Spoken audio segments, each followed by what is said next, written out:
How are you guys? How's the vibe around the team? You know, with the losing streak and just where you guys are at right now. Spirits are still up. Obviously, it's not. The games are not indicating where we want to be at this point in the season. But spirits are still up. Guys are still, communicating and talking, trying to figure this thing out. Going through the pain points of a young team. This situation, obviously, is for us is tough because we're losing games, and it's how we're losing games.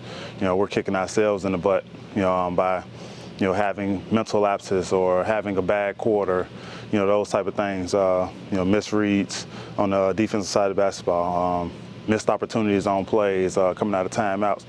All signs and indications of young teams that's trying to learn. So.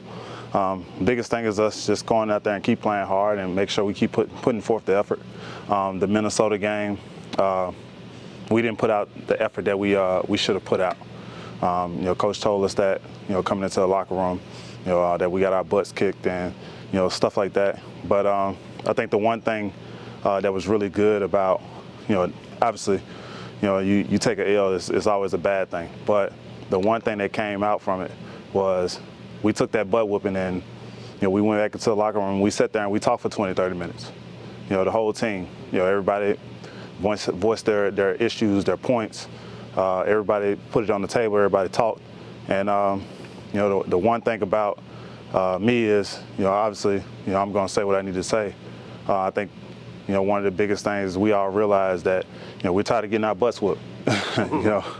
And we want to go out there and we want to win every game possible, and we want to put out that effort, and if, we put out the 120% effort or, 100% effort, we can go home and look ourselves in the mirror and say we did all we can, and that's the one thing that, we're faced with each and every game, that we can put out the effort and we can go out there and play. Are you guys close? Say that again? Are you guys close? As far as relationship-wise? Well, no. As far as are you close to turning that corner and starting to get these victories, or? I think it's just a few things throughout the course of games.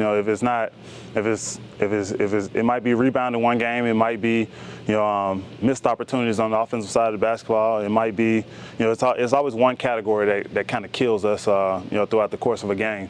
And we can figure out how to put together a 48-minute game. I mean, even if we put together a 42-minute game, there's going to be mental lapses for those 6 minutes. Basketball is trial and error. It's always going to happen. But at the end of the day, if we can put out more output throughout the course of a game than the other team, then it's going to put us in a better position to win. Dad, what was your point of emphasis in that meeting? Did you speak up? Just that we have to play for one another. We still don't fully trust each other out there sometimes on the court defensively. And I think the biggest thing is just when you're getting into a guy, or you feel that a guy is not behind you, that he's going to be hugging his guy, he's not going to come with the help that he needs to help. The trust level goes down. So just proving that we're going to be there for each other, I think that's when the trust level starts to jump up. But the one biggest thing that I did leave the guys with was, there's not going to be a changing point until it starts to hit here. When everybody starts to feel the same way about it hitting their hearts, and it starts to weigh heavy on their hearts, then that's when we're going to have some change, because that feeling, that's a hard that's a hard pill to swallow, and that's a hard feeling to try to take care of. So you'll do whatever it takes not to feel that feeling again. And I think that's when we're going to see a curve and a change in what's going on out on the court. What do you make of the Suns? A couple years ago, they were one of the worst teams in the Western Conference record-wise. Last year, they go to the finals. This year, they come in here on an 11-game winning streak, obviously one of the best teams in the league. What do you make of that turnaround in what seems like kind of a short time? I mean, they've done a really good job. One, building their front office up. Two, putting the right pieces around Book, and Aiden, and doing the things that they need to do as far as going out there and playing. I think they have a phenomenal coach. I think they have really good, solid players on their team, and I think all the players mesh well together, and they all play for one another. They have great team chemistry. They have a lot of interchangeable pieces that that's what the league is going to.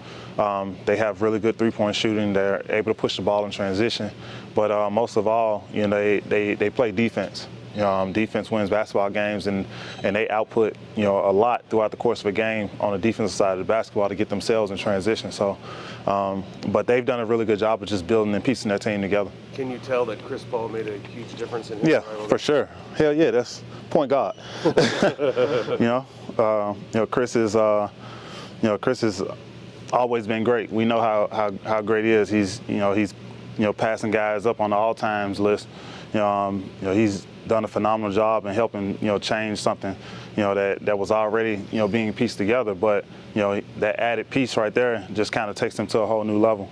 But yeah, he does make a big difference. He's such a smart player. He's been around the game for a long time, and he understands how to play the game and how to win the game. With a team here in San Antonio that's kind of trying to rebuild with youth, can they look at what happened in Phoenix as a sort of inspiration or yeah, or anything like that? Yeah, I mean for sure. That's the one thing about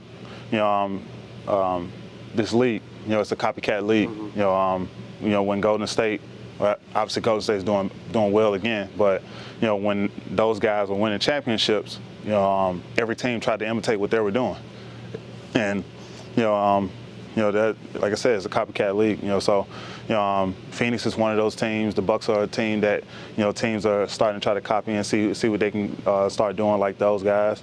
And there's a couple other teams. But the league is obviously going to continue to try to figure out how to piece teams together and try to make all the teams really, really good. And that's what GMs are doing. They're piecing their teams together and trying to figure out, okay, how can we get like Phoenix? How can we get like Golden State? How can we get like Milwaukee? They won the championship. So it's going to happen. When you guys met after the Minneapolis game, Minnesota game, was that just a players only type thing? Yeah, I mean, Coach and walked out, and we all kind of actually Dev stepped up and took the floor, which is great for a young guy. He basically said, "Come on, let's try to figure this thing out. Let's talk about it. Let's put everything out there on the table." And that's what you want from the young guys. I could do it, but at the end of the day, you want these younger guys to start stepping up. I think he did a really good job of kind of orchestrating it and getting guys to kind of like start speaking and really voicing their issues and voicing their points. And that's the first stage of growth and signs of everybody wants to win.